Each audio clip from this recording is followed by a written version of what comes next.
Hey guys, welcome back to Electrical Car Repair Live. Thank you guys for watching and subscribing to the channel, guys. Today's video, guys, will be super helpful to any of you guys that experience no heat inside your car cabin, guys. Let's say you turn the heater on but you don't get enough heat or you don't get any at all. We'll explain what can cause that now, guys. We'll share the top 4 reasons for that, so make sure you stay until the end. We'll demonstrate on a Dodge Dart here, guys, but pretty much any Dodge, Chrysler, Jeep vehicle will be that way as well, guys. So let me show you what we'll be doing and what we're talking about. As you can see, guys, we have engines, transmissions everywhere. Every car we get at the shop, guys, we'll be making 200 videos because our mission is to save you guys as much money as we can.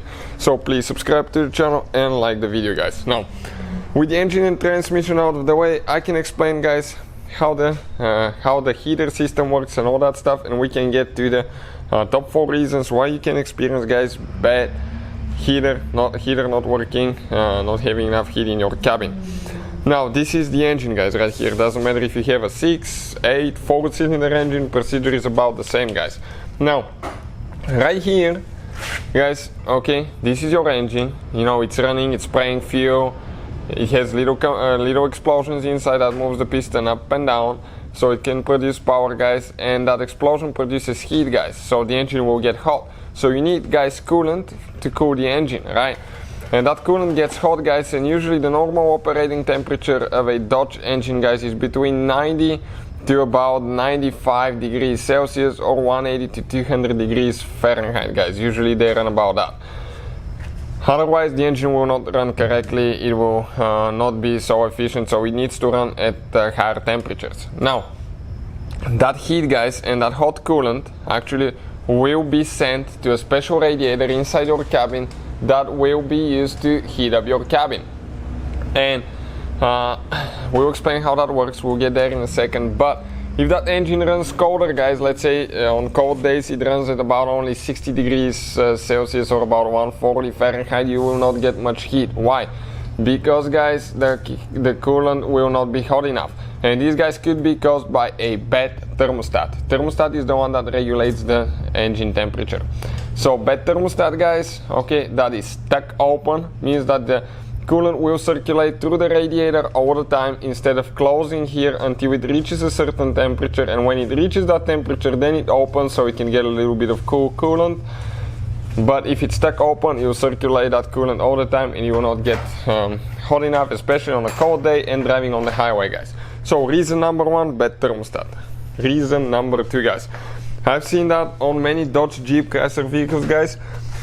As you know, newer Dodge, Jeep, Chrysler vehicles, when they cruise down the highway, they usually, guys, cruise at very low RPMs. That's your engine revolutions per minute. I've noticed some models do it at about 1500 RPMs up to 2000 is a common thing now. This is for fuel efficiency, guys, so your engine is not revving up so much, and as a result, guys, your engine lasts longer too. But that sometimes, guys, if you do not rev your engine once in a while a little bit, and let's say you drive it like your grandma, guys, what is going to happen? The coolant will just move a little bit slower to the heater core, and on a higher mileage engine, guys, that heater core will plug up because you will not have enough stream to flush things out of it. And that's another thing why you need to flush your system every so often, guys. So what will happen now if the heater core gets plugged up, guys? You will start getting coolant from one pipe. Let's say the bottom one, I think in most cases, is the one that the hot water coolant is going in, but it will not go through the other one, or it will go with a limited amount of water instead of being a full size, you know, heater working. It will be just a few sections of the heater working, and it will exit through that pipe, and it will make the circulation super slow, and as a result you will not release much heat in your cabin because the heater core, the radiator inside, will not be working efficiently. Now you can test that, guys, by letting the car warm up, okay, and with the heater being on, the heater fan being on very low or turn off. Even if it's turn off, these two hoses, guys, should have about the same temperature. One will be a little bit cooler, but not much, guys, and you can, on some vehicles you can touch them and figure that out. On others you can use, guys, a thermometer, okay, to shoot at them from distance, and that way you will know okay, if they're the same temperature or not. You can see you can do that from distance with the infrared thermometer. That will be in the link, guys. You can find it in the description of the video below.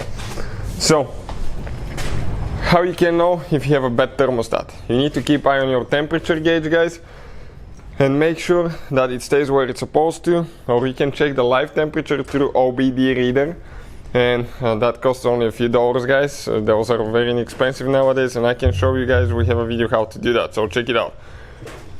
What about reason number 3 now, guys? You have a special device behind the dashboard of your vehicle that actually regulates the hot and cold air. So it flips, it's kind of like a valve. Okay, opens on one side, it's cold air. Opens on the other side, it's hot air. When that valve, guys, gets stuck, or the motor that moves the valve breaks, the mechanism, sometimes the gears will break, and that's a common issue, guys, that we've seen on many cars, not just Dodge, Chrysler, Jeep, guys. What will happen? It can get stuck at one certain position, let's say on cold, and you cannot flip it to hot. So that's reason number 3. It's called an blend door actuator. Blend door actuator.